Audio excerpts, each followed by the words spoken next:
Thought you were going to get the face reveal there, but not quite. But as uninteresting as my face is, I've got little Harley here with me, and then of course it's Flight of Icarus with metaltrenches.com.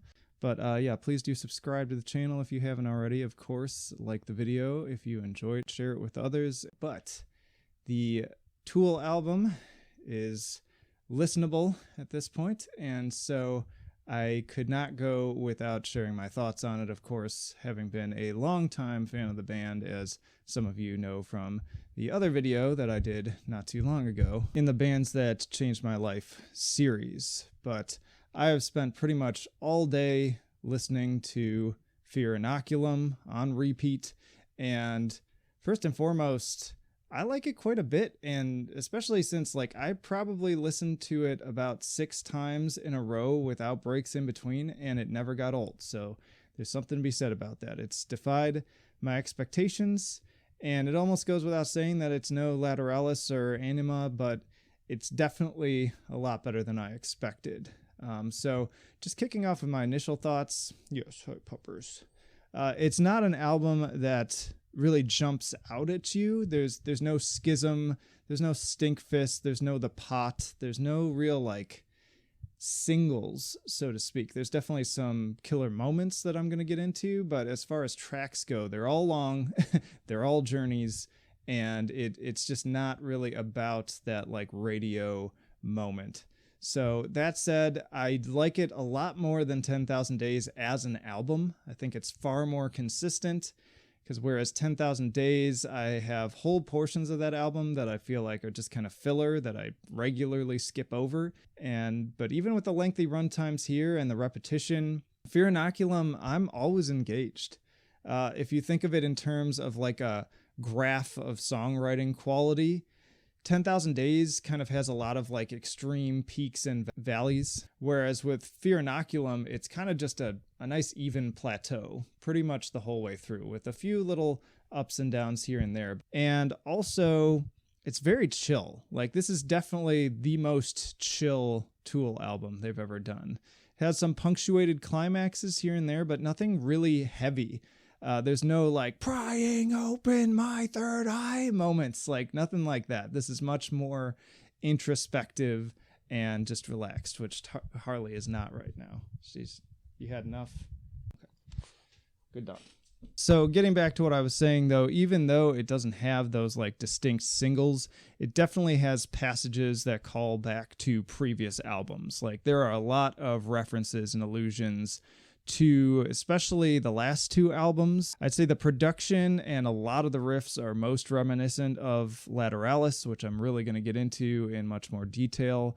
But there are also some pretty direct references to specific songs, both on that album and 10,000 Days. And these references are so blatant at times that it seems unlikely that it's coincidental. Tool strike me as a band that do not leave anything to chance. They've had enough time, clearly, to put a lot of thought into this. And so the fact that anyone would listen to this, especially considering they're touring regularly and playing all those old songs, it seems very unlikely that throughout this process, nobody stopped and thought hey, doesn't that sound a lot like something we've already done? So yeah, it's purposeful. I'm not sure exactly what the reason for it is yet, but it's clearly an intentional thing. So kind of diving into it, the title track that opens things up, that was our lead single. This one has definitely grown on me quite a bit. I was kind of lukewarm on it at first because, again, I was just sort of expecting that you usually get that big single, even with Tool. And we didn't really get that. We got this kind of more just progressive journey. But this one's definitely a mix of kind of the grudge and reflection. I really love the syncopated vocals around 7:30.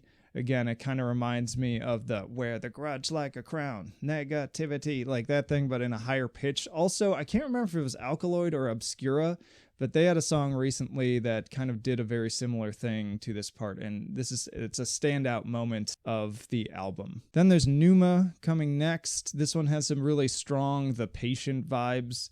The main riff and really just the overall structure of the song all very much kind of tie into that older track, one of my favorites from their discography. And even the build starting around 8:30 is very similar to the patient. I love when everything drops out but the guitar for that really chuggy riff, which is a bit also like the transition on Lateralis. Invincible suits its name very well with its sense of power and purpose. This is a very driving track with both its bass and drums. The lyrics about warriors struggling to remain consequential, like it's a very powerful sounding message. And has another one of my favorite moments starting around 7 minutes with Danny's rolling drum build and then Adam's effects-laden guitar solo. Kind of a fusion here between sort of the Meshuggah-y sounding riff from Jambi with the more chill interlude from Schism. Very methodical in its pace, infectious, head-bobbing kind of music, very hypnotic. And the whole second half of this song is probably the closest we get to kind of like single territory. Then we've got Descending, and the opening bass hook on this one, this was another moment where I was like, I feel like I've heard this before, and I'm pretty sure it's basically just the guitar part from Wings for Mary with a few slight alterations and variations here and there. That said, I kind of like its use on this song more. Again, sort of more engaging, and I love Maynard's sorrowful crooning vocals. And then there's this excellent wah-wah guitar at the end with more kind of allusions to the track Lateralis. Culling Voices is a much more down track. It's another one that reminds me, at least in atmosphere, to kind of like Reflection or maybe even 10,000 Days. Also had some thoughts about like A Perfect Circle's second album. Very understated guitars here, more very haunting singing from Maynard. And it picks up at the end in a big way with some huge power chords. And that's kind of a trend with all these songs, is they start off kind of slow, but then the payoff is always very good. I could do without the Chocolate Chip Trio interlude, whatever you want to call it. It does kind of call back to sort of the weird experimental moments on Anima, but it just feels out of place here. It's very repetitive. It's just annoying in my mind. Again, I'm sure it serves its purpose in some way conceptually, but it's not very pleasant to listen to, suffice it to say. Whereas looking back at like Die Eier von Satan, like I like listening to that track even though it's weird, because it's like interesting and enjoyable, whereas this one's not. Then we've got Tempest, written with a 7 instead of a T. This it's a great album closer here. Really killer guitar hook to kick things off. There's this part with these chuggy triplets that really remind me of the "why can't we just admit it" part of Vicariously. Similar in structure to that song as well. Like this is another one where it almost feels like a rewritten version of that song because there's so many similarities. Even the riff at 7:45 is almost exactly the closing riff from Vicarious, where it's like the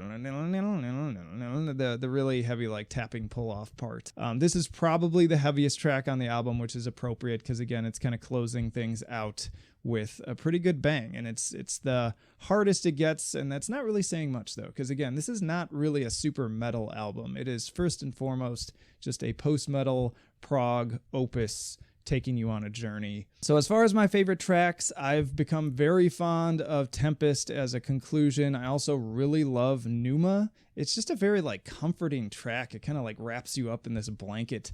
Pneuma actually in Stoic thought is like the vital spirit, soul, or creative force of a person. And it fits very well with sort of the themes of the lyrics, talking a lot about sort of togetherness. There's these great lines about wake up, we are all born of one breath, one word, one spark, eyes full of wonder. And I love that. Like it kind of fits with the overall theme of the album too, because if you think of what Fear Inoculum kind of means, it's sort of like, at least to me, it's like this album is sort of like an inoculation against all of the fear and anxiety that's sort of floating around in the zeitgeist right now. And this is trying to bring you back to a sense of comfort and control and sense of purpose instead of feeling lost in sort of anime. And that's, I gotta say, that's a welcome alternative to feeding the constant hate machine that we've got on social media and the news and just everything right now. And I feel like a lot of bands tend to feed into that too, so it's nice to just have a band that's like, hey, you've got enough of that already. Let's make you feel strong and powerful again. So those two definitely sort of my top two. And then the title track has, again, really grown on me, but I'd take any one of these. They have just gotten better and better. And again, whereas 10,000 Days, it's like the more I listen to it, the less I like it. I still love the kind of the main tracks, so to speak. But again, it's sort of half and half. Like I like half of that album, and then the other half, I'm just kind of like whatever. Whereas even repeating this for hours at end, I did not get tired of any of these tracks and only enjoyed them more each time. So if I'm putting a score to it, I really like it. I give it about a 9 for enjoyability. It's not perfect. Again, I can't give it a 10 because, you know, for me, a 10 is this or this. Like, those are 10s. So I can't give it a 10 for enjoyability, but it's a solid 9. I give it a 9 for musicianship. I mean, when it comes to like having Danny Carey on board, that alone, his drumming is just phenomenal as always. Maynard's vocals are in just top performance. Like, this may be one of his best sung albums. He's got such great range and versatility and does a great job. The lyrics are really solid. And then Adam Jones just doing his thing, like always killing it. And then Justin Chancellor too. Like, those bass riffs are just excellent. The way that him and Adam kind of play with each other, that doesn't sound right. The way that him and Adam kind of have sort of a flow together with just how their melodies kind of interlace is still very strong on this one. And then I give it an 8 for innovation. Like, it's definitely something different for the band. It's different yet the same. That's a great way to kind of sum up this album. Different yet the same, but different enough that I sort of gave them that extra point where it's not your typical kind of C7 for innovation. And it's a standout album for the year too, I would say. So putting that all together, it's about an 8.7, a B+. I think that's good. I'm impressed. I really am. Like, I went into I'm glad that I went into it with low expectations, because that was sort of my plan all along. Is I'm like, I know if I hype this up in my head like I did with 10,000 Days, I'm just going to be disappointed. So I'm going to kind of expect the worst, and maybe I'll be pleasantly surprised. And that's what happened. I was very pleasantly surprised, and I'm looking forward to listening to this thing a lot more. Definitely going to buy a copy, probably going to get the deluxe edition if I can, because I do have, like, even with 10,000 Days, even though I don't love that album, I've got this cool, like, 3D glasses version of it. But yeah, let me know what you all think. Also, I still hate the cover art and the logo. That has not changed for me. But again, the deluxe packaging looks really cool. It seems like it has a lot more artwork to delve into. So there's that. But yeah, if you want to see me meme on how much I hate the artwork, you can check out this other video I did. And then if you want to see me kind of talk more about just my overall love of Tool and all these albums that I've been listening to for so many years now. It's crazy to think of how many years I've been listening to this stuff. But yeah, if you want to check that out, plenty more videos come after this. I'll have some cards throughout, and then we've got this fancy end screen here. But yeah, again, subscribe to the channel if you're new, if you haven't already, if you want to see more of this stuff. Follow us on all social media, and again, please contribute to the Patreon or Subscribe Star. That also gives you early access to the podcast episodes, and still kind of playing with other ideas for perks and things like that as we grow and evolve. But I think that is plenty for now. Video's going on a little bit long. Flight of Icarus signing off. I will see you in the trenches.